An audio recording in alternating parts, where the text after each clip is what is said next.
Today we're playing to confirm our qualification into the Europa League for next year, and we might just have an outside shot for the Champions League.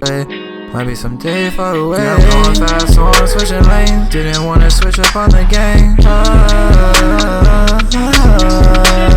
What's up, guys? It's your boy Slimeball FM, and let's get straight to it.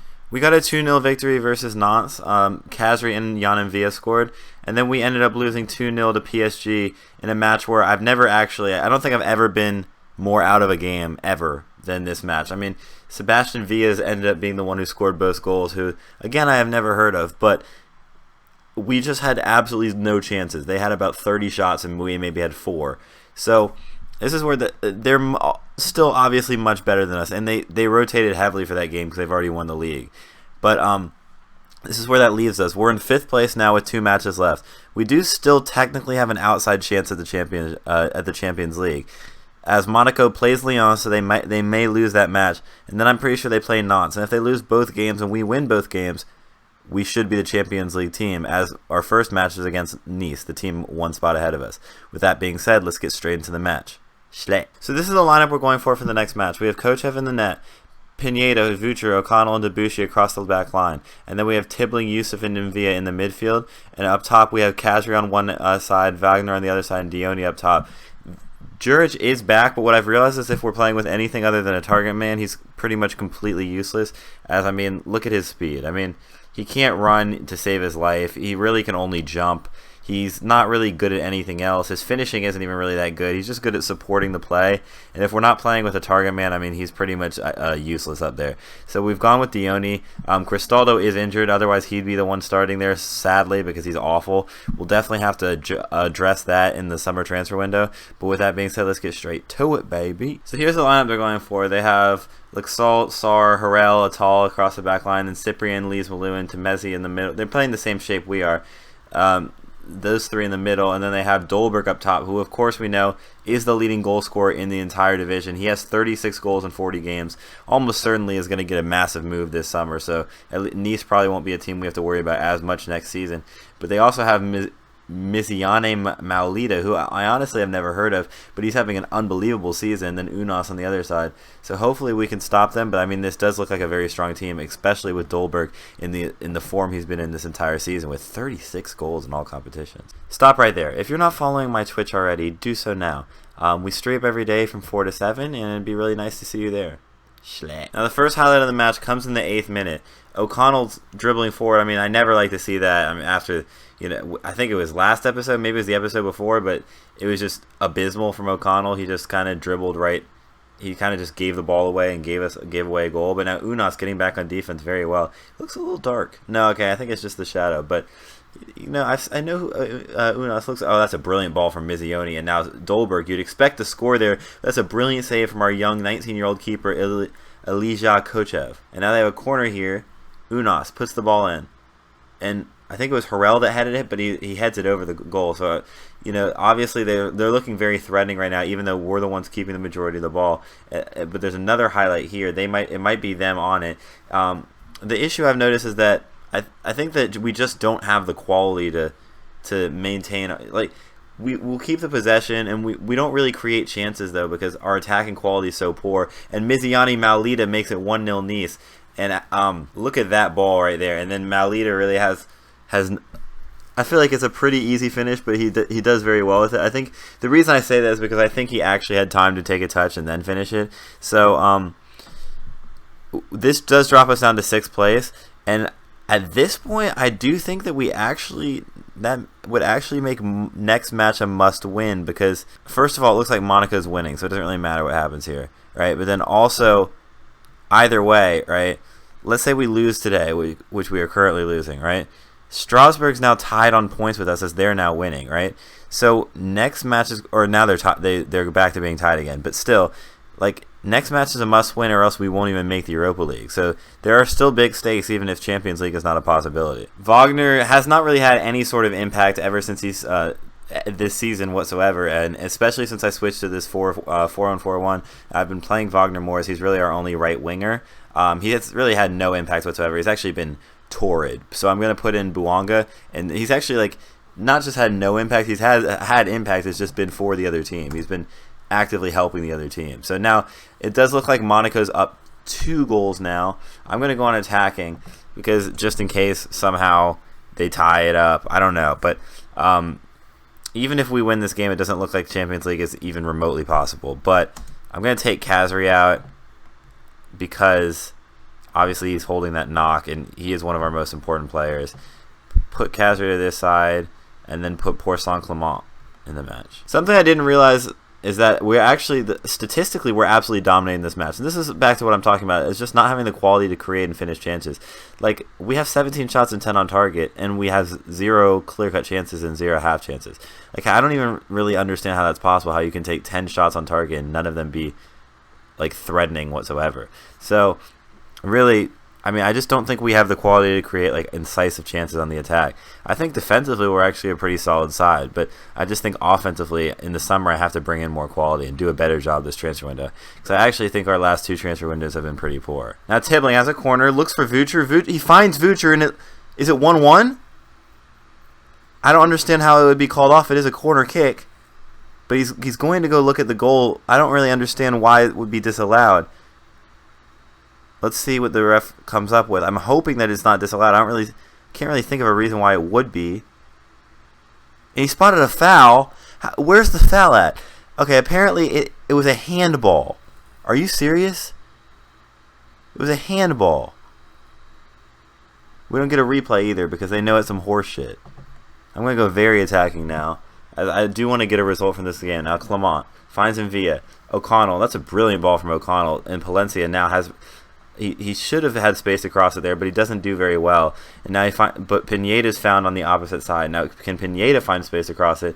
He cannot either, but maybe this time he can. He does, and he finds Dione, and Dione equalizes. And now I go back to positive because, I mean, I think a tie is good enough. As long as we get a tie here, I mean, we will be ahead of Strasbourg on points.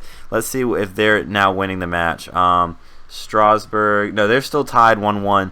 So if we tie now, we're up 2 points, and all we would need in the next match is a tie in order to keep our European spot. Oh no, we're up 3 points on them actually. There's actually no chance that we don't make Europe at this point, as long as we keep the tie. Now Rodriguez looks like he's trying to counter off of a corner kick that was headed out.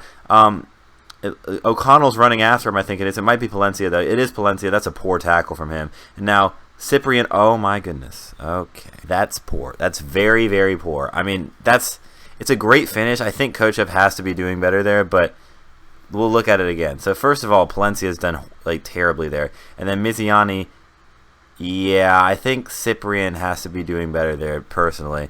Not Cyprian, sorry. I think obviously he scored a goal. You can't do much better than that. But I think Ilija Kochev has to be doing better than that. But we do have to allow him room to make some mistakes, as he is only 19 years old, and he is as a goalkeeper, usually it takes a lot of experience to be top class. So, I mean, we do have to allow him time to make mistakes, but at the same time, we don't really have too much time, as right now we're trying to make our team better. So it's like it is that kind of balance where like we know he could be an incredible goalkeeper, but at the same time, we also don't want to sacrifice our performances in order to develop our players. So for the last match of the season, this is the lineup we're going for.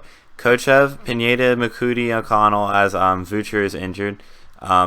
Nick on the other side, and then we have Diusi because Mvia picked up a knock, and then Tibbling, and then Kamara because what was the reason that I could not play Yusuf? Yusuf was suspended. Okay. And then Khazri on one wing, Wagner on the other wing, and then Dione up top. Let's get straight to it, baby. Now, if I've calculated it correctly, I think we only actually need 1 point in order to be guaranteed European football next season. So, with that being said, I don't actually know any of the players in our lineup, but I'm just going to tell them that, and okay, it does absolutely nothing. But yes, if we get a tie from this match or more, we do make European football no matter what the result in the Strasbourg game is. But let's see who they're playing. I hadn't checked that yet at all. Strasbourg's playing Lille, who is the team ahead of us. So I mean, that is a tough match for them. So even if we somehow lose this match, there is a decent chance that we'll still make European football, just because Lille has more quality than Strasbourg overall. Now Kamara finds the use. We're just passing it around their midfield area, doing very well. And then Pineda, wow, that's a very poor finish. That's a poor shot from Pineda, let's be honest about it. And Strasbourg has taken the lead now. So, as you can see, we're tied on points. So, if we are to lose this match, if it holds in the other game, we would not make European football, which would obviously be a terrible result from this game, considering where we were earlier in the season and how we were almost guaranteed Champions League football. But now Khazri, what a finish that is. And we go up 1-0, his 12th goal of the season. And, you know, for the fact that he's been more of a rotational player this season because of the emergence of Bouanga, he has had a pretty decent season. Pineda makes a smart, incisive pass there. Pryor has to be doing better. But Khazri does get his 12th goal of the season. I think he might be our leading scorer now. Now Wagner does have the ball on the wing, plays it into Nick. Nick's cross goes off of Wagner and gives him another chance to cross the ball. That was an odd deflection that actually ended up working out for us. But other than, wow, Bong must be high, because that was a terrible decision. But he just allows Dione to take it from him, and Dione decides to miss. So I mean, that's really the quality you have up front for us at Saint-Etienne. And now Dos Santos is running at us like a madman. But okay, Pineda, that's a horrendous tackle. This is just we are not executing correctly. But now Khazri, that's a great ball into O'Connell, and O'Connell heads in, it's off the post, and now Wagner, what is that celebration? He does a chicken shuffle basically all the way along the line. But the ball is just put into a dangerous area. O'Connell's header goes off the post after a great save from Pryor, and then Wagner has the easiest finish of his entire life. I mean, he might be a complete shit show of a player, but if he had managed to miss that, I don't really know what I would have had to say. But two of our former players, Gabriel Silva and Monet Paquet, are on the bench for Vafsi. So if they end up putting one of them on, it would be a nice little reunion for the boys. Now the ball's played into the path of Ambry, and Ambry's cross just deflects off of Pineda, or that would have been Nick. Ambry's cross just deflects off of Nick and comes right back to him. Now they have the ball down this left flank, and that's a brilliant ball into Mukanjo, and Mukanjo makes it 2-1. And I mean, now it's a little. I mean, the thing is, right, the tie is fine, so the fact that we're up a goal, we basically still have a 2-goal advantage on the result that we actually need. It doesn't really matter if we win or tie this game. So in all honesty, like, it's not nearly as scary of a situation as it usually is when you have a 2-goal lead and then get scored on, because like it doesn't really matter to me whatsoever if we win this game. But now O'Connell has been injured here, and let's see if we have any center backs on the bench. We do not. I guess I could just try putting Debussy in here, and we'll do that. And I'm gonna sub on Bouanga here for Khazri, just rotating the boys. I don't want anybody to get like a long-term injury or anything and like derail their ability to play in the next season. So I just noticed they did put Monet Paquet in attacking mid, so maybe we can see him before the match is over. Hopefully it's not right here, because this looks like a threatening position. And Mukanjo takes the shot, and Alaru gets the rebound. Now they have equalized, but I mean, of course, with like 3 minutes left, as long as we don't concede, we do still make the Europe. And what I didn't think about is the fact that if Strasbourg wins, Lille loses. So either way, we're fine. We could even lose this match and be. Oh wait, no. If we lost this match, Lille would be ahead of us on goal differential. So we do have to still tie.